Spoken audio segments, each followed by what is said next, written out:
Di hadapan kita ada sebuah laporan Suruhanjaya Siasatan Diraja. Pertama, mengenai urus harta jemaah. Selama bertahun-tahun, ada pihak mendakwa Kerajaan Pakatan Harapan telah menjual aset umat Islam kepada orang Cina. Tak selari dengan fakta. UJSB bukan syarikat persendirian. Dalam ASIAI jelas menyatakan bahawa UJSB dimiliki sepenuhnya oleh Menteri Kewangan diperbadankan. Ini bukan Ipoh Timur yang cakap, ini dalam buku, ini dalam laporan. Dengan mandat melaksanakan pelan pemulihan, memaksimumkan nilai pemulihan aset dan meneruskan kelangsungan operasi aset yang diambil alih. Laporan ASIAI muka surat 107.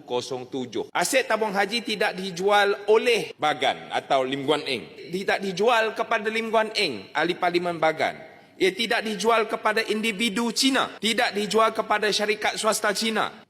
Ia dipindahkan kepada syarikat milik Kerajaan Malaysia. Jangan tukarkan transaksi kewangan antara dua institusi awam kepada cerita Melayu lawan Cina.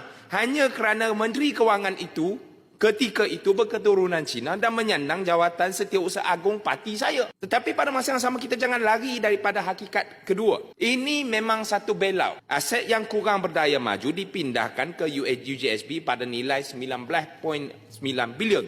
Sedangkan nilai pasaran ketika itu hanya sekitar 9.7 bilion.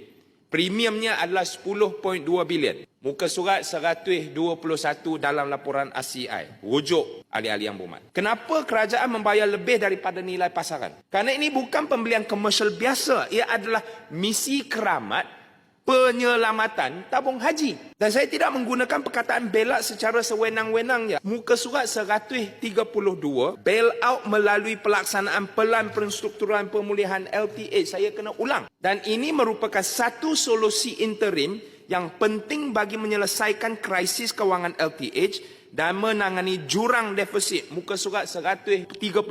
ASIAI merumuskan bahawa pelan penstrukturan dan pemulihan itu merupakan solusi yang penting bagi menyelesaikan krisis kewangan. Pada muka surat yang sama, ASIAI juga memberi amaran bahawa pelan tersebut bukan solusi jangka panjang, terutamanya kerana risiko penebusan sukuk dan kebergantungan kepada peruntukan kerajaan. Jadi jangan kita nak meromantikkan bailout itu. UJSB menanggung kerugian 9.9 bilion pada tahun berakhir 2019 akibat perbezaan antara nilai pemindahan dan nilai pasaran semasa aset-aset tersebut. Kerajaan pula meluluskan sekurang-kurangnya 7.8 bilion untuk menampung shortfall penebusan sukuk UJSB.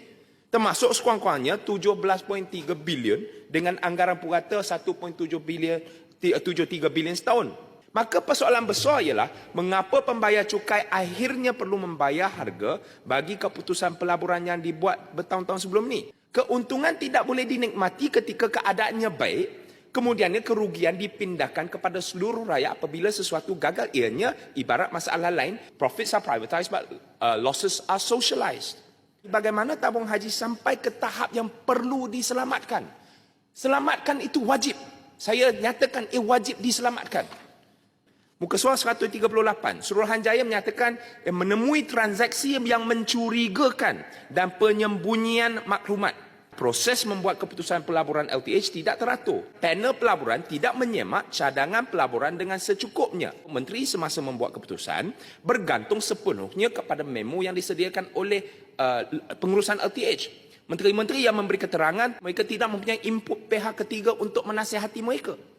Lebih serius, ASIA mendapati terdapat keputusan LTH yang didorong oleh unsur politik. Beberapa keputusan LTH berkaitan pembayaran hibah, penentuan bayaran haji dan bantuan kewangan haji didorong oleh unsur-unsur politik.